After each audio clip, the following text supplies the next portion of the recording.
Hey everyone, this is an alcohol-free life channel where we're learning to live sober one day at a time. If you can take a second, can you please subscribe and take another second and hit that like button. My name is Terry G, and thanks a lot for stopping by. What we're going to talk in this video is about step 1 of Alcoholics Anonymous, admitting powerlessness and unmanageability. But in this video, I'm going to tell you how not to succeed at it, because a lot of us are just loaded up on denial, and we still don't think we're alcoholics, and we're working step 1, but deep down in our little hearts, we don't want anything to do with sobriety. We just want to go through the motions. So these are some of the signs that you are not going to succeed at step 1 whatsoever. Okay, so stick with me. First thing you're going to want to do if you're thinking about step 1 of Alcoholics Anonymous is go to a meeting. So what you want to do this after the wife has given you hassle. Maybe she's threatened to leave, or your boss has told you sober up, or you're out of here, or maybe you're on a DUI, but still you're kind of iffy, right? Like all of us, we're just kind of iffy. We're not sure if we're alcoholic. It's just the world around us is not, too accommodating to our needs when we drink, right? We're getting ourselves in a lot of trouble. So you might want to go on the local directory for your meetings in your area and pick a meeting. And go to the furthest meeting away, the furthest, because you know why you want to go to the furthest? Because no one will know you there. Only you and yourself will know you're there. So when you walk into that meeting, no one's going to know you at all, know you the way you really were when you drank, or how much of a jerk you were at work or wherever it is, right? So go somewhere where no one knows you. Denial really works well like that when no one knows you, because you can say anything you want, right? Of course. In this powerlessness over alcohol, I never felt powerless over alcohol. When I drank, I felt better. It helped me with my stress. I got along with people. I was a better dancer. Everybody that I know has 2 or 3 bankruptcies, maybe one wife or ex-wife, child support. It's not because of my drinking. It's just because I'm an asshole. And I came from a rotten family.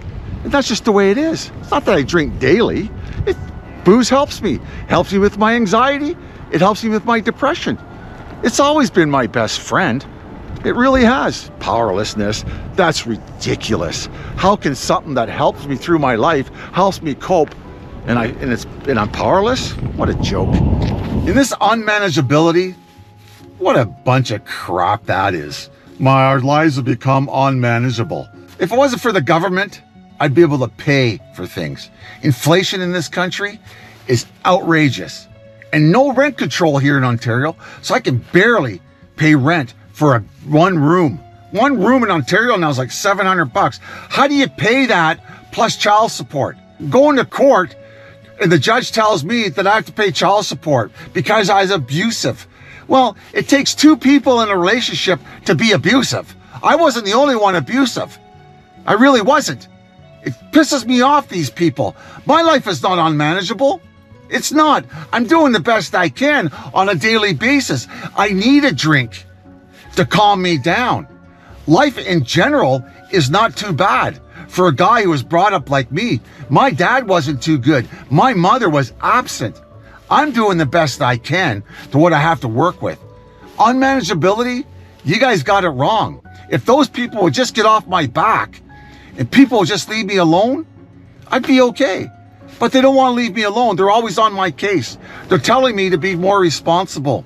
My ex-wife is telling me to be more responsible, show up on time.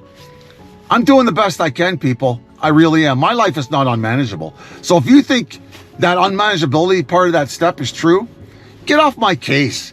Take it. If you had my life, I would be a prize to you if you had my life, because you wouldn't be able to handle it. You wouldn't be able to.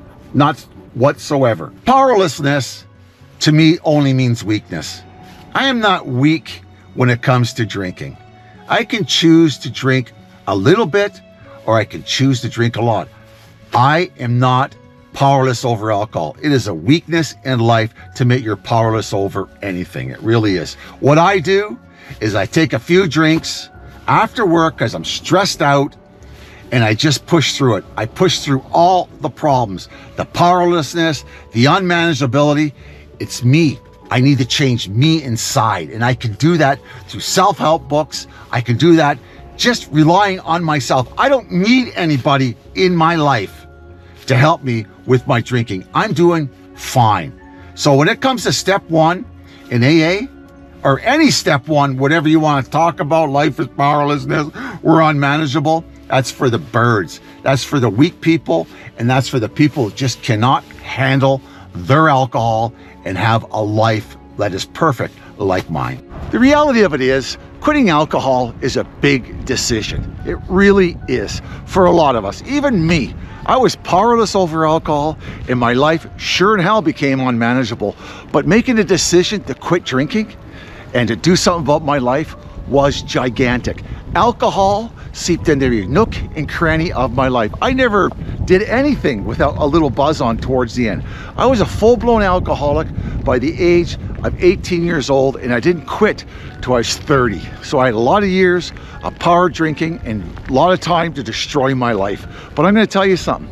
If you decide to quit alcohol, you can have a big, happy, and joyous free life like my own. It wasn't easy, but it sure was worth it. So am I powerless over alcohol? Sure am. How do I know I'm powerless? If I start drinking again, I don't know where I'm going to end up. Simple as that. Is my life unmanageable? Well, I don't have to look too far when I drank to see if my life was unmanageable. I just had to look back to last couple of months or the year of my life and see all the tragedy that I left behind, all the crap that I left behind, all those disasters, lying, jobs, getting kicked out of rooming houses, you name it. All those great gifts you get when it comes to addiction to alcohol, okay? My name is Terry G. This is an alcohol-free life channel where we learn to live sober one day at a time. If you could take a second, please subscribe to my channel and take another second and hit that like button. I'd really appreciate it, and I'll see you next time. Ciao for now.